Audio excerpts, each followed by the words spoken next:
کہ ان کی جو شخصیت ہے، جو ہستی ہے، جو مقام ہے، جو عظمت ہے، اس کے بہت سے پہلو ہیں،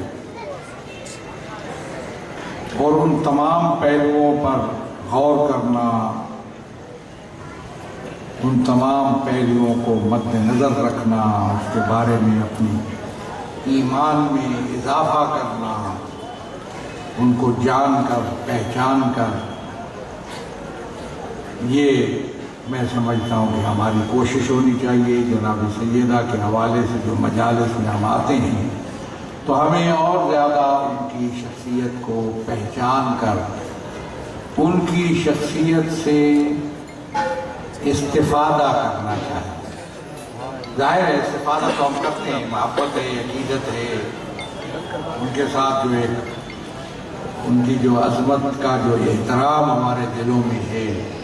اس سے یقیناً ہمیں استفادہ ہوتا ہے، ہماری زندگیوں پہ، ہماری زندگیوں کی بہتری پہ اس کے اثرات مرتب ہوتے ہیں یقیناً۔ لیکن اس سے زیادہ میں کچھ اور باتیں آپ کو بتاؤں گا کہ جہاں تک ان کی ذات اور ان کی شخصیت ہے، وہ ایسی شخصیت ہیں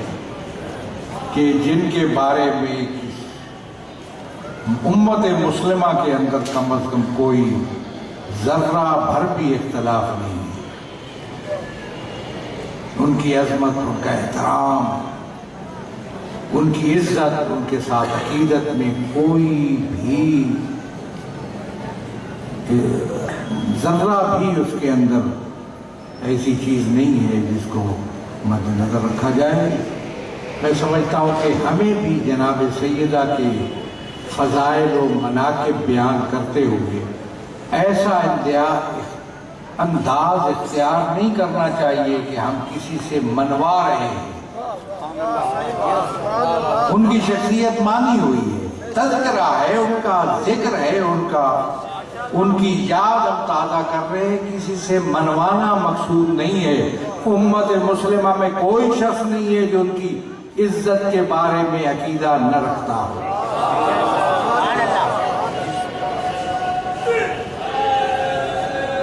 پھر یہ ہے کہ ان کے فضائل و مناقب آپ سنتے رہیں گے۔ میں صرف یہی کہوں گا کہ جب وحی الہی نے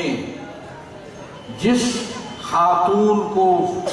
دختر بنت رسول کہہ دیا، اس سے بڑھ کر کسی اور دلیل کی ضرورت ہی نہیں ہے۔ کائنات میں، دنیا میں کتنی خواتین گزری ہیں اور کتنی آئیں گی، اگر کسی خاتون کو سب سے بڑی چیز وحی الہی ہے، سب سے بڑی چیز قرآن کریم ہے، کلام اللہ ہے، کلام اللہ میں جس کو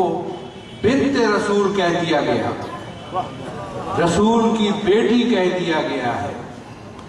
اس سے بڑھ کر اور کسی دلیل کی ضرورت ہمیں نہیں ہے۔ اس سے بڑھ کر کسی اور فضیلت کو ہم بیان کریں گے، ثواب کے طور پر بیان کریں گے، لیکن میں سمجھتا ہوں سب سے بڑی فضیلت، سب سے بڑی عظمت یہ ہے کہ وحی الہی نے نسل، لوگوں کے بارے میں، خواتین کے بارے میں، بچوں کے بارے میں، بچیوں کے بارے میں ہم پوچھتے ہیں یہ کس کا بچہ ہے،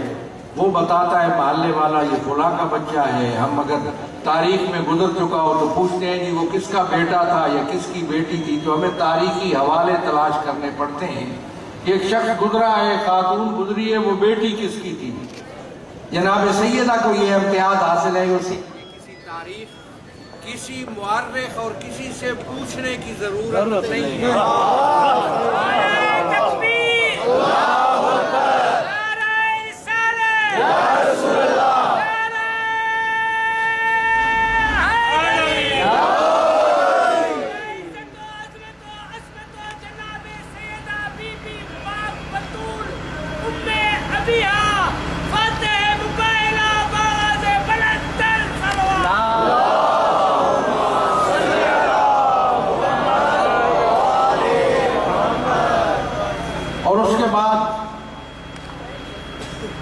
سب سے بڑی عظمت ان کی یہ ہے کہ سید الانبیاء کے گھر میں پرورش پائی، کس کو یہ نصیب ہوا یہ امتیاز، کس کو ملی یہ عظمت، وہ جناب سیدہ آئی تھی۔ ابھی وقت نہیں ہے میں آپ کو مزید تشریحات میں لے جاؤں کہ فاطمہ تو ام ابیہا جیسے انہوں نے کہا، یا فاطمہ تو بضعۃ منی، اس کی تشریحات میں کسی اور وقت میں چھوڑتا ہوں۔ میں سمجھتا ہوں کہ ہمیں عقیدت و محبت تک ٹھہر نہیں جانا ہے۔ جناب سیدہ کے فیوض و برکات، ان کی زندگی کے جو اثرات مرتب ہوتے ہیں، ہم بیٹیوں والے ہیں، ہمیں آج اپنی بیٹیوں کی عزت اور شرم اور ان کی حیا کے تحفظ کی ضرورت ہے۔ اس لیے ہمیں جناب سیدہ کی زندگی پر غور کرنا چاہیے اور اپنی بیٹیوں کو سید الانبیاء اور انبیاء کی بیٹیوں کی سیرت پر عمل کرنے کی ترغیب دینی چاہیے۔ جدید دور ہے، لوگ کہیں گے کس کی بات کر رہے ہو، 1400 سال پہلے، یہ صدیوں پہلے کی بات۔ میں سمجھتا ہوں کہ 1400 سال پہلے جو اس نقوش چھوڑے، جو اثرات چھوڑے، جو اصول چھوڑے ہیں جناب سیدہ نے، وہ آج بھی اسی طرح قابل عمل ہے ہمارے لیے جیسے اس زمانے میں تھے۔ آج بھی اگر ہم چاہتے ہیں، میں چاہتا ہوں کہ میں حیادار بنوں، میں اپنی بیٹیوں کے حیا کا تحفظ کروں، تو مجھے انبیاء کی بیٹیوں کی سیرت اور جناب سید الانبیاء کی بیٹی کی سیرت سے استفادہ کرنا ہوگا۔